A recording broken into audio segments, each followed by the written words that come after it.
Um, 50 years ago, in 1972, late President Habib Bourguiba, the first president of Tunisia, was giving one of his very passionate and long speeches. So he was sitting next to a very young Colonel Gaddafi, talking about various subjects. And in one of the subjects he talked about was about independence and country sovereignty.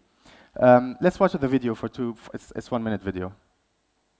ولا زلنا في نوع جديد من الاستعمار وهو احتياجنا لآلاتهم، الآلات اللي اخترعوها وتصليحها باش نصلحوا، بمعنى ماكينة كهرباء مثل حصل باك، مثل حصل عندي أخيرا في السوق قصر، مثل حصل تعطلت السخان بتاع الماء، مثل حصل اللي يسخن القصر، مثل حصل كذا، هذا عطلنا. يلزم من باريس ودار فرنسويه اسمها مثل حصل ايش اسمها رامبويه ولا شنو بتاع حصل الفرنساويين، ويلزم القطعه تجي من فرنسا من باريس مثل حصل معناها مخلوقين بمعنى احرار في السياده، لكن في الحياه والحاجيات اللي احنا بيدنا ما عادش نستغنوا عليهم في يدهم هما، وتصليحهم في يدهم. Great, that was Bourguiba in 1972, 50 years ago. So the story is, the boiler of the Carthage presidential palace broke down, and there was no one in Tunisia to fix it. And Bourguiba's point was, although Tunisia was an independent country, it was still very much dependent on the country that granted its independence 15 years ago, which raises the question, what does independence really mean? And I think that, you know, obviously you can understand why he was upset. You know, there was no hot water in Carthage presidential palace. But you can really relate to that now with what's going on in Europe and basically countries or big powers in Europe really feeling the fact that, you know, their independence is kind of questionable when they're very much in need of resources from another country. Now, let's start with the good news. In the past 50 years, Tunisia has done tremendously well when it comes to getting back its technological advance. Thanks to many policies implemented by late President Bourguiba himself, you know, just to name a few, education. Education was mandatory in the 60s and the 50s. And healthcare. Healthcare was one of the best in the region. Women's rights. Women's rights was a very big theme in Tunisia, and it contributed significantly in the Tunisia we know now. So where does Tunisia stand today? Well, technologically speaking, we've done quite well, thanks to all these reasons. Tunisia, obviously, you know, I'm sure that not that I went and checked, but I think that the Carthage Presidential Palace has a technician and engineers to fix the boilers, but Tunisia produces mobile phones, TVs. Tunisia produces cars. This is a car which is 100% made in Tunisia by Tunisian engineer. You can say what you want about the shape, but it doesn't matter. You know, we can produce cars, we can produce motorcycles, we can produce trucks. So that's very good, right?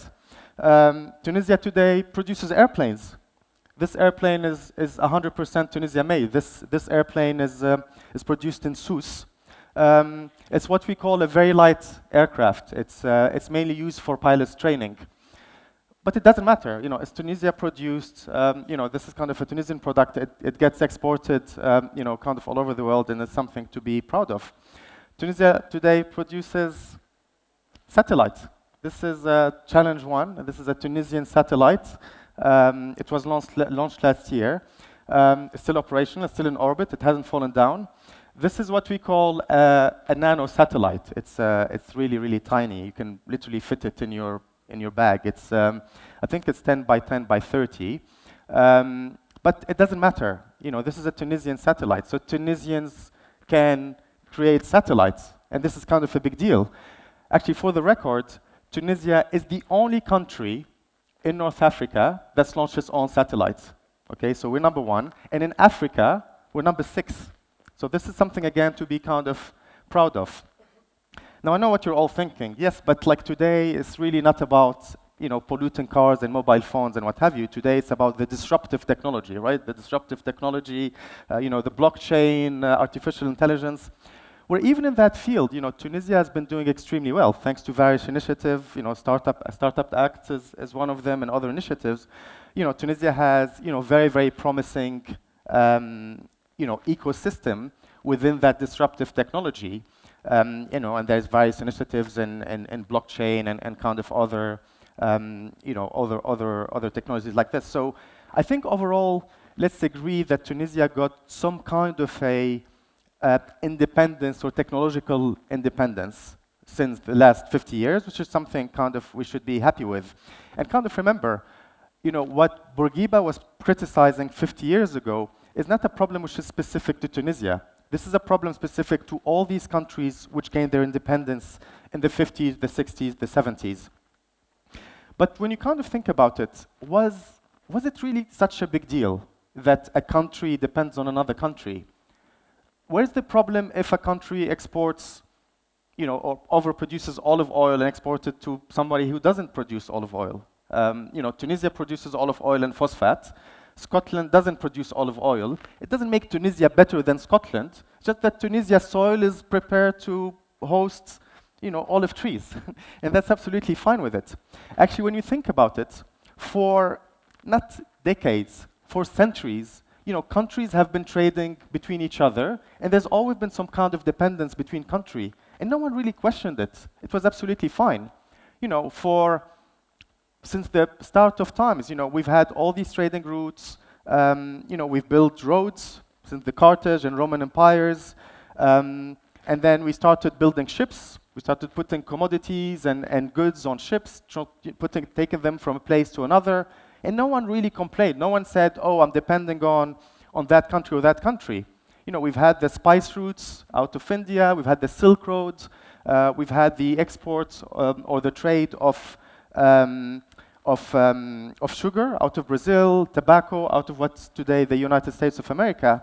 And again, the world was basically trading, all the countries were trading between themselves.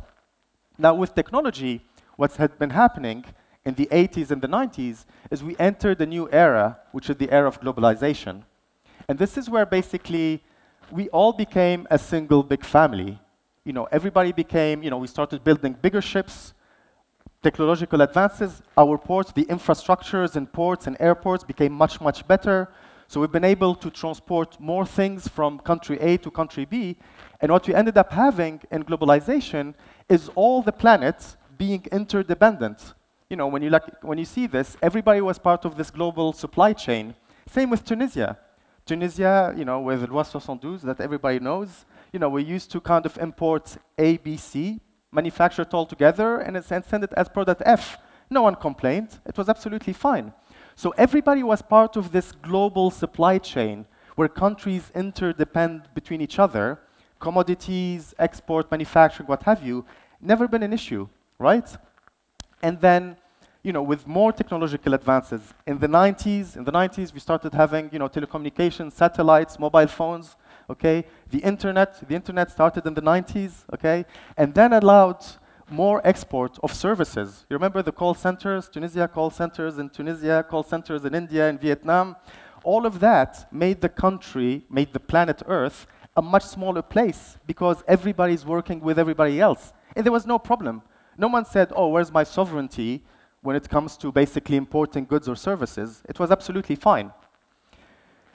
And then, as we became part of the supply chain, Tunisia, absolutely part of it. Remember the, call centers, etc.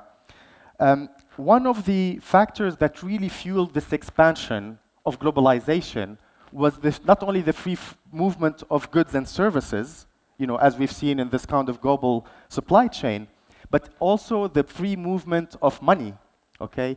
A lot of this has been financed by funds. If I'm a French investor, or I'm a French businessman, I can open a company in Vietnam, in Janduba, in Mexico, it doesn't matter, okay? As long as I find something which kind of adheres to what I need.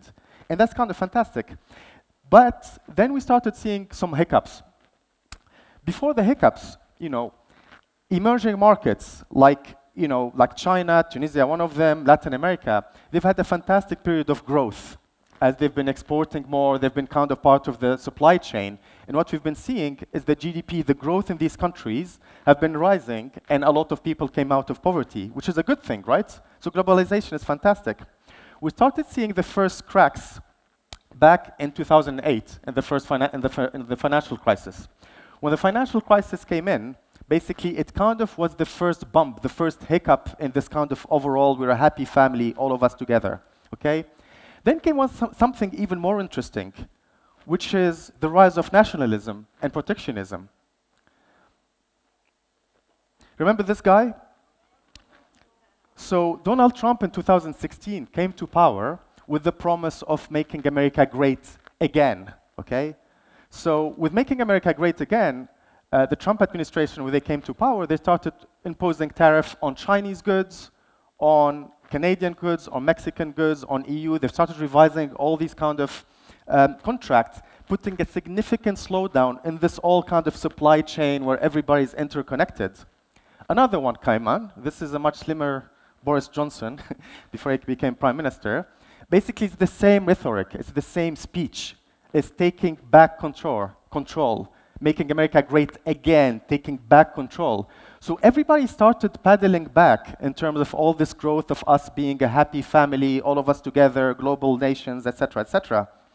So what can explain this? Because, you know, one could think that globalization is a good thing. When one part of the explanation is, actually, I'm missing one chart. Sorry, it was this one. So in here, what you see is the income disparity. Income disparity was one of the basically biggest break on globalization.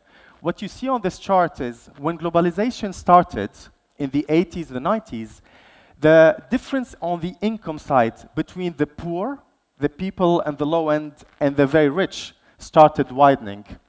So globalization actually didn't work for everyone. Globalization went very, very well if you work in manufacturing in Janduba, because you get a new job.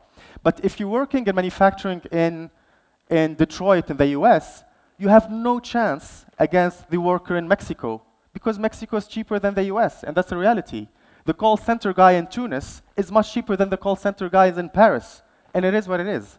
So, you know, a lot of kind of that section of the population felt left out from globalization. And guys, remember, these are open democracies, right? They vote for the person who's going to defend their own interests. They're going to vote someone who's going to defend the interests of the worker in Janduba or in Vietnam. And this is why kind of we've had kind of the biggest hiccup in this globalization. Now, what accelerated this even more is 2 years of pandemic. We've had 2 years of COVID-19 that completely disrupted the overall supply chain. Think about it. I was in London during the pandemic. In March 2020, you could not find any face mask. You know why? Because face masks are produced in China, not in England. And Chinese, they have the same problem as the English. They also have COVID. They'd rather keep the face masks to their own population rather than send it. So then we started slowly thinking back like Bourguiba did in 1972, which is sovereignty. As in, it's great to outsource, it's great to put your production in another country, but the reality is, you're no longer sovereign because now it shows the weakness of being dependent on another nation, right? And then what really kind of, I would say, kill it, is the fact that we had the war in Europe, which added another layer, another massive blow to this kind of idea that we're all on the planet, we're all friends, we're all kind of work together, depending on each other, etc., etc. So we understood the fact that, you know, we went from in the 70s, then we had this globalization, now we're kind of slowing down. The question now is, you know, where does it leave us? You know, where do we stand now, and where does Tunisia stand, okay? Well, if I look at the last TEDx from Mike O'Sullivan, who did a TEDx roughly a year ago talking about the end of globalization, he said that now, in the new era, well, in the new order is still in disorders, okay? There is no new world order. We're basically drafting it. And he said that, if anything, you know, the countries who are going to rewrite the rules are not going to be institutions in Washington or in Beijing, but it's going to be countries like, you know, Cambodia or Tunisia, who are going to basically make their own rules. So guys, the reality is, We're at a crossroads on this kind of new world order where we have to take control of what's going to come ahead. Now, I know what you're all thinking. You're thinking, yes, but hold on a second. This is Tunisia. You don't understand. We need a serious leader. You need a leader who's going to take us there to that point for us to be kind of relevant to everyone. Well, guys, let me break the news for you. That leader is a unicorn. It doesn't exist, okay? Everybody's been waiting for 10 years for this kind of great leader, someone to come in, a group of people. But you know who the leaders are? It's all of us here, okay? We need to, all of us, change our mindset and start thinking not like this, but like this one. We should all have the same mindset that Ons Jabeur. Ons Jabeur, no one went to Ons Jabeur 5 years ago and said, Ons, I have a fantastic idea. Why don't you become top 5 best female tennis player on the planet? She did it by herself, by just believing, for herself. We need to have the same mindset that Karim Begir with his artificial intelligence startup. Karim Begir's startup wasn't a Tunisian government plan of doing a startup. It was kind of his own initiative. And now he's leading within his Tunisian startup in artificial intelligence worldwide. No one told him to do it. He just did it. We need to have the same mentality that Ahmed, okay? Same thing. 18 years old, he won against people with significantly more means than him. Millions of dollars, and he still won it, okay? The point I'm trying to make is we are all collectively responsible of our own future, okay? So even these guys, I have no idea how they made it to the World Cup, but who cares? They're in the World Cup. We're in the World Cup, and it's something to be kind of proud of, right? I'll just conclude with this. I think that now we're in a world where all of a sudden, with what's been happening with COVID, with the war in Europe, everyone is starting to think like Habib Bourguiba thought 50 years ago, which is, I want to get my sovereignty back. Went from the 70s, where people thought that sovereignty is about controlling everything, to globalization, where I didn't mind actually interdepending with someone else, and now we're kind of slowly coming back. So 2 things for you to do, and I'll finish ahead of time, which is rare. I want you all to think of 2 things. First of all, have Ons Jabeur's mentality and way of thinking. And I want you all to wish the best of luck to Ons Jabeur in today's Berlin finals. Thank you very much.